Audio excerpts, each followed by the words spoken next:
Part 1. My name is Christopher Hale, 37 years old, senior project manager at a mid-sized engineering firm. Husband, problem solver, the guy people rely on when things go sideways. Or at least, that's who I was before I realized just how much of my life was built on foundations already cracked beneath the surface. Jessica and I had been married for 8 years. No children, not for lack of trying, but after a couple years and a few difficult discussions, we agreed to leave that chapter closed. Instead, we poured ourselves into building a different kind of life. A house with a big backyard in a quiet suburb. Mutual friends. Dinner parties. Vacations that looked great in pictures. People always said we seemed solid. Reliable. And for a long time, I believed that too. Our 3rd year of marriage was when Jessica first mentioned my weight. Back then, I weighed just over 310 pounds. She approached it gently, like someone trying not to spook a wild animal. I just want us to have a long, healthy life together, she said. I soughed with concern. I don't want to lose you early, Chris. It sounded reasonable. Loving, even. So I agreed to change. We meal prepped together. Took walks in the evenings. On weekends, she joined me at the gym, cheering me on with those bright, encouraging smiles. The first 30 pounds dropped quickly. She celebrated with me, even bought me a new wardrobe when my clothes started hanging off my shoulders. But somewhere along the way, the celebrations became structured. By the 5th year, Jessica proposed a reward system. For rewards a year, tied to major milestones. My birthday, her birthday, our anniversary, Christmas.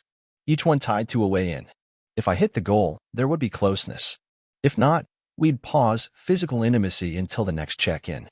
You work best with targets, she explained one night, her voice sweet but firm. It keeps you motivated. At first, I took it as positive reinforcement. Something playful. A way to stay accountable. By year 6, I'd lost 100 pounds. My doctor congratulated me. My coworkers noticed. Even strangers complimented my discipline.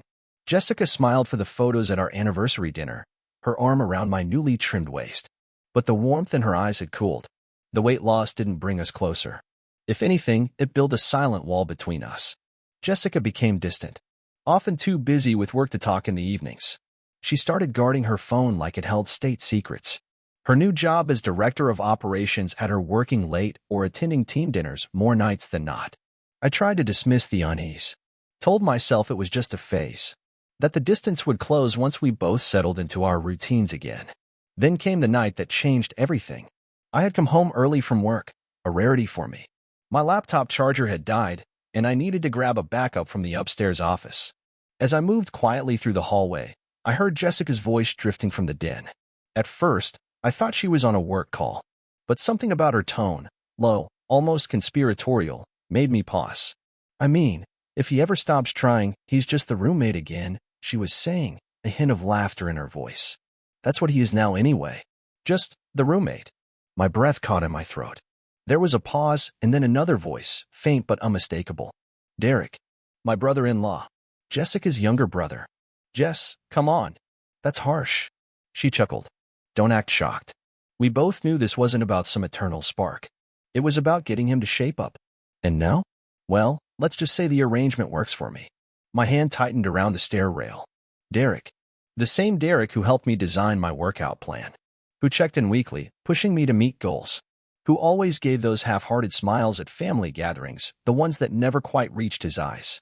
A cold realization settled into my chest. This wasn't just about a marriage drifting apart. This was a strategy. A system. I had become a project, not a partner. An investment she expected to yield results, or be discarded.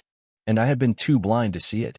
I stood there for a long time after the voices stopped, listening to the silence that followed. My pulse hammered in my ears, but my thoughts were sharp. Clear. For years, I had carried the weight of this marriage.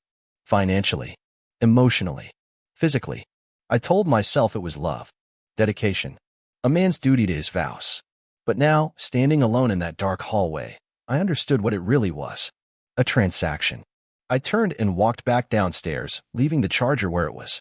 That night, I lay awake in the guest bedroom, staring at the ceiling. No anger. No tears. Just clarity. If Jessica no longer saw me as a partner, then I would stop playing the role she assigned me. She thought I was the roommate.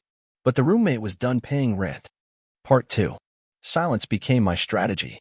For the next several weeks, I played my role perfectly, just like Jessica expected. Husband, provider, roommate. But behind the mask, every detail shifted into sharp focus. I started small, tracking her new habits. The frequent team dinners that ran later and later. Mysterious charges on the joint credit card for boutique hotels and restaurants far outside her usual haunts. And curiously, double charges at upscale coffee shops, always 2 drinks in a single transaction. At first, I convinced myself it was innocent. A client meeting. A colleague's emergency. But innocence doesn't wear the scent of an unfamiliar cologne.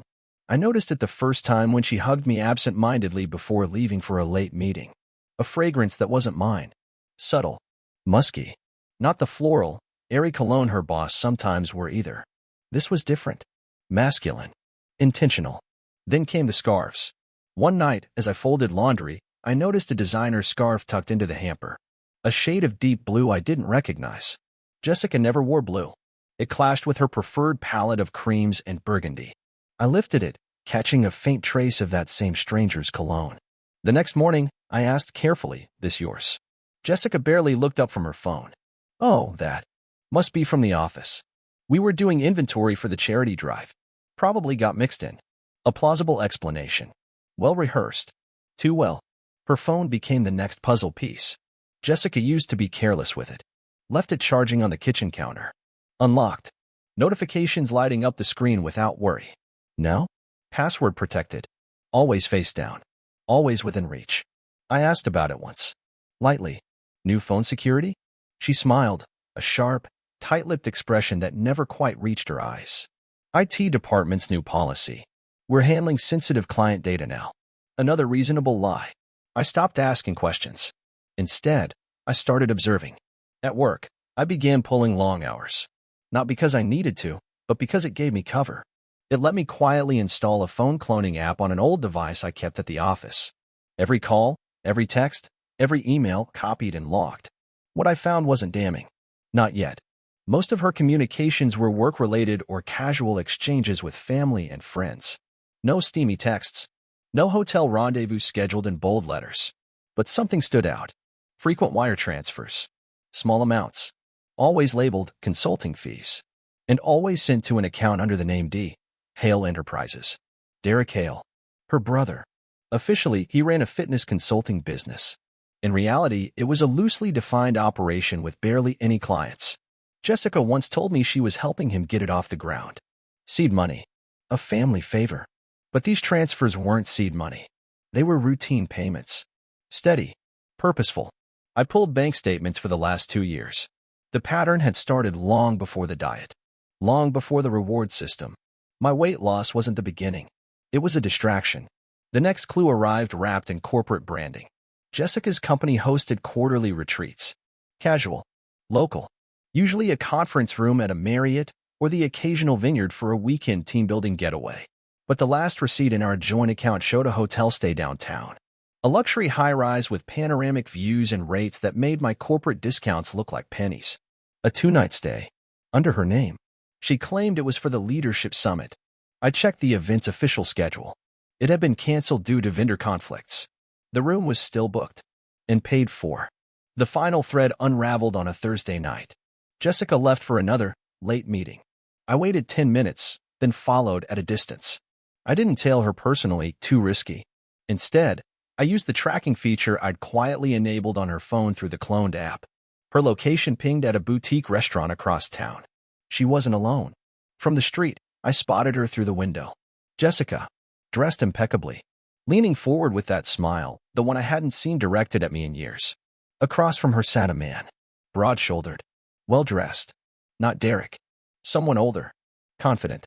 Familiar. When he leaned in, placing his hand over hers, the room spun slightly. I recognized him. Trevor Langston. The company's outside consultant. The one Jessica always described as all business and barely tolerable. Apparently, she had found his company more tolerable than mine. I didn't confront her. Not yet. Instead, I drove home, heart pounding but mind razor sharp. This wasn't just emotional betrayal. It was financial. Familial. Coordinated. Jessica had turned my devotion into a leash. Tightened it with every milestone. Every reward withheld. Every target designed to keep me compliant and distracted. And Derek? He wasn't just helping her cover tracks. He was profiting, probably more than I knew. That night, lying awake in the guest bedroom, I stared at the ceiling and made a decision. No more silent suffering. No more blind loyalty. If Jessica and Derek wanted to turn our marriage into a business transaction, I'd show them what happened when the silent partner called in his debts. Part 3. The weekend after I followed Jessica to that restaurant, I began assembling my case like a prosecutor preparing for trial. No more illusions. No more bargaining with myself. This wasn't just a betrayal of love. It was betrayal of loyalty, finances, family, everything sacred that a marriage was supposed to protect. And they thought I wouldn't notice. They thought I was too focused on my waistline and my quarterly bonuses to see what was rotting underneath. They were wrong. First, I froze our joint accounts. It wasn't a dramatic move. No shouting matches. No warning texts. I simply walked into the bank early Monday morning, filed the necessary paperwork to separate my direct deposits, and moved my savings into a personal account under my name only. Jessica would notice eventually. That was part of the plan. Second, I installed surveillance inside the house. Discreet, professional-grade cameras tucked into vents and light fixtures. Audio recorders hidden behind paintings. Motion alerts linked to my personal laptop. I had no intention of spying on her day-to-day life. I needed proof, not daily soap operas.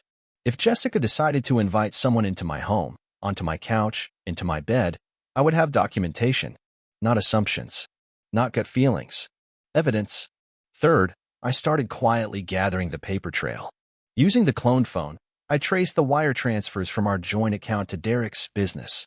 Cross-referenced the dates against Jessica's supposed business trips and charity events. There was a pattern. Whenever she stayed overnight for work, there was a corresponding transfer to Derek's account within 24 hours. Consulting fees, my ass. The final nail in the coffin arrived courtesy of Derek's own incompetence. One night, while Jessica was working late, I intercepted a text that wasn't even meant for me. Funds hit. Tell the queen bee she's all set. Langston's next move confirmed. Langston. Trevor Langston. The outside consultant Jessica had been meeting across town. It wasn't just an affair. It was a full conspiracy. They were funneling consulting payments through Derek, laundering the cash flow, and preparing for some kind of larger move. And judging by the names attached, it wasn't just Jessica and Trevor. There were others. Emotionally, I didn't collapse. There was no movie scene breakdown. No dramatic drinking binge. No screaming into the void. Just a cold, mechanical rage. It wasn't even about love anymore. It was about principle. About reclaiming the ground I had so stupidly given up piece by piece. Jessica once joked that marriage was a business partnership. She was about to learn what a hostile takeover looked like. The plan was simple. Jessica's company hosted an annual charity gala at the end of every year, a black tie event with donors, executives, local politicians, and a generous amount of media coverage. Jessica was chairing it this year. It was her crowning achievement, her chance to show the world her perfect life and her perfect marriage. Perfect. Except the man she thought was playing along had been quietly loading the gun. I timed everything meticulously. I coordinated with a lawyer specializing in high-asset divorce. One who also knew how to quietly slip evidence into the hands of police when necessary. Fraud. Embezzlement. Financial misconduct. Everything Derek and Jessica had been doing wasn't just unethical. It was criminal. I arranged for copies of the evidence, screenshots, bank statements, hotel receipts, surveillance footage to be packaged and encrypted onto a thumb drive. A copy would go to my attorney, another to the police, and the third? The third would be for the gala, projected onto a massive 20-foot screen, in front of everyone who mattered to Jessica. In the final days before the gala, Jessica barely noticed the shift in me. She was too busy planning her speeches, coordinating decorations, charming donors. If she noticed that I barely spoke over breakfast, that I answered her questions with dry one-word responses, she didn't show it. Why would she? In her mind, I was still the roommate. Still the project she had long since finished building, and now just kept around for appearances. The calm before the storm suited me fine. I moved like a ghost through the house, cataloging the final details, rehearsing my timing, ensuring every piece was in place. The night before the event, she kissed me on the cheek, a gesture so mechanical I nearly laughed, and said, "You'll be there early to help me set up, right?" I smiled. Genuine. Cold. Ready. Of course, Jess. Wouldn't miss it for the world. She didn't even flinch. She turned and walked away, humming softly to herself, already picturing her big moment. I didn't sleep much that night. Not because of nerves. Because of anticipation. The same way a surgeon might feel before a critical procedure. Calm. Focused. Detached. Tomorrow, the operation would begin. Tomorrow, the infection would be cut out completely. I wasn't walking into that gala to save a marriage. I was walking in to bury it. With my head held high. With my dignity intact. And with the truth as my sword. Part 4. The gala shimmered like a polished lie. Crystal chandeliers. Champagne flutes. Laughter bouncing off marble walls. The city's elite gathered in a ballroom designed for prestige and illusion. Jessica thrived at the center of it. Her deep burgundy gown clung to her like ambition personified. She kissed cheeks, shook hands, accepted compliments that weren't really compliments at all. Just polite acknowledgments of her social engineering. I walked a step behind her. Polished. Silent. The supportive husband everyone expected. No one noticed my calm. No one noticed the laptop bag slung casually over my shoulder. They would soon. By 7 p.m., the silent auction was underway. Bidders scribbled numbers for luxury spa packages, wine tastings, private yacht outings. Jessica circulated, her eyes gleaming. Every so often, she glanced at me with the same look she always used lately, approval mixed with disinterest. I was a fixture, a placeholder, an accessory, but accessories don't plan coups. At 8:15 p.m., the MC announced Jessica's keynote speech. She took the stage. Lights softened. The massive projector screen behind her displayed the gala's logo and the phrase, "Building a Stronger Tomorrow." Fitting. I slipped quietly to the tech booth. My friend Sam, the company's IT specialist and an old college buddy, waited as planned. He gave a subtle nod. "All queued up," he whispered. "On your signal." I glanced across the ballroom.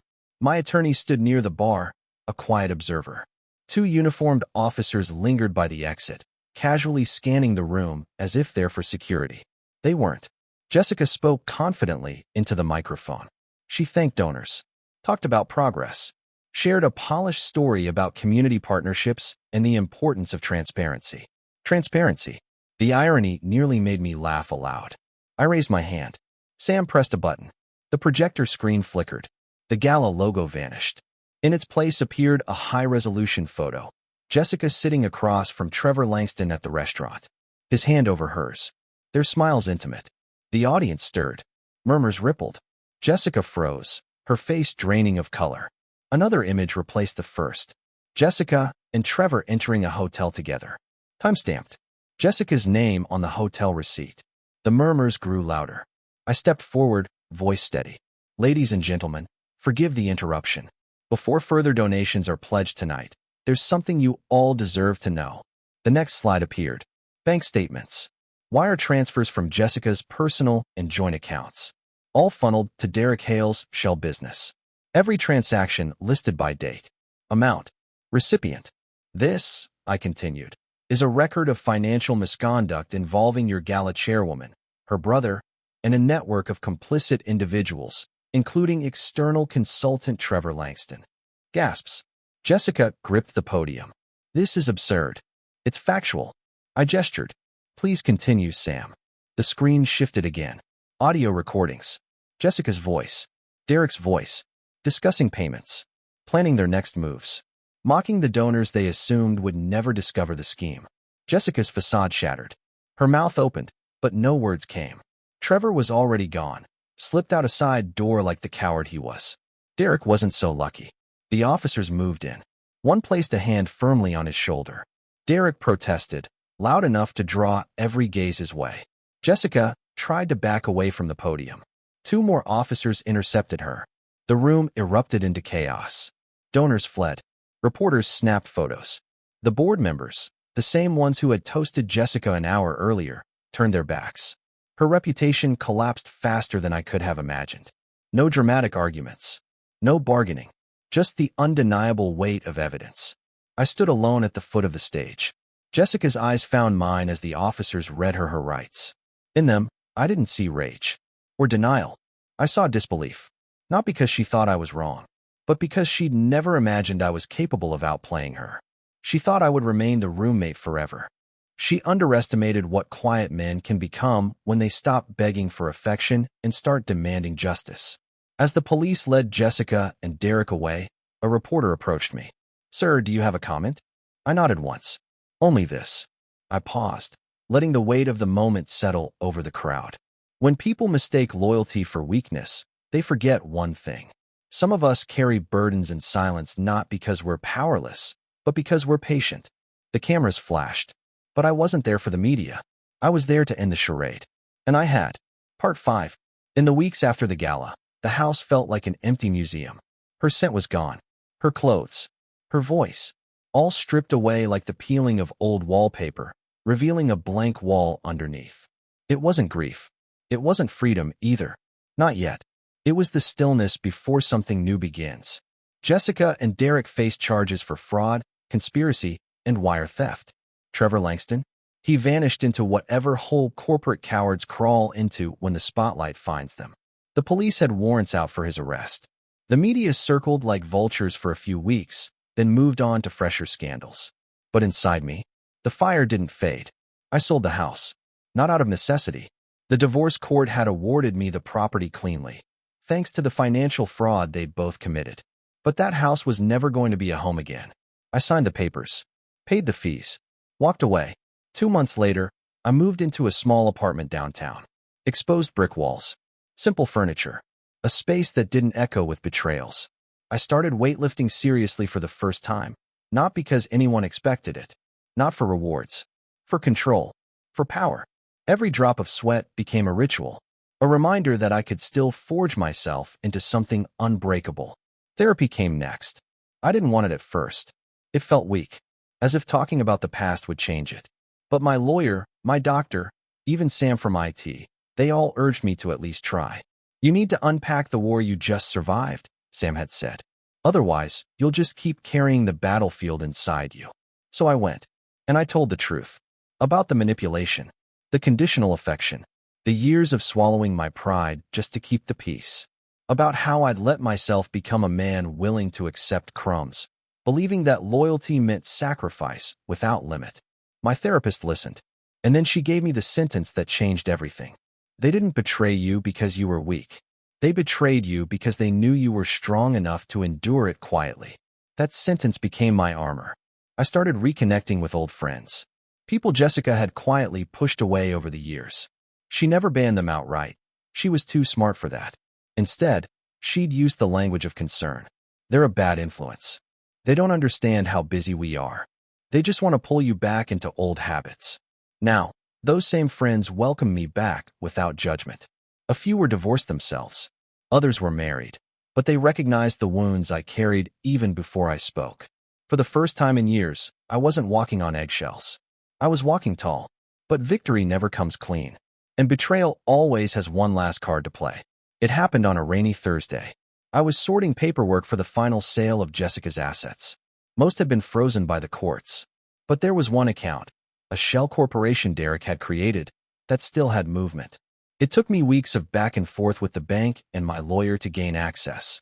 When the records arrived, I almost dismissed them as routine. Payments, transfers, legal expenses, until I saw the final list of beneficiaries. One name stood out. Evan Marks.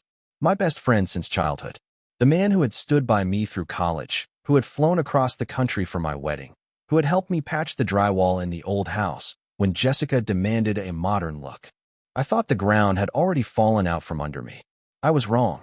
The records showed that Evan had received multiple payments labeled as consulting starting a year before Jessica and I even discussed my weight loss plan. The amounts weren't huge, small enough to avoid suspicion, but steady. When I dug deeper, I discovered the truth. Evan had introduced Trevor Langston to Jessica. Evan had advised Derek on setting up the laundering network. Evan had been the architect behind the entire scheme, for a percentage of the profits. I didn't call him. I didn't send a text demanding an explanation. Some betrayals don't deserve closure. Instead, I forwarded the evidence to my attorney and let the legal wheels turn. Fraud charges wouldn't just hit Jessica and Derek now. Evan was going down too. The final piece of the rotten structure collapsing into dust. People sometimes ask me if I regret it. Not the marriage, not the exposure, not even the pain. Because pain taught me something no comfortable life ever could. They thought twisting my love into a leash would break me. They mistook my quiet for weakness. I rose, forged by fire, unbreakable. And when the ashes finally settled, I wasn't the man they had manipulated. I was the man who had survived them. And I would never be tamed again. The end.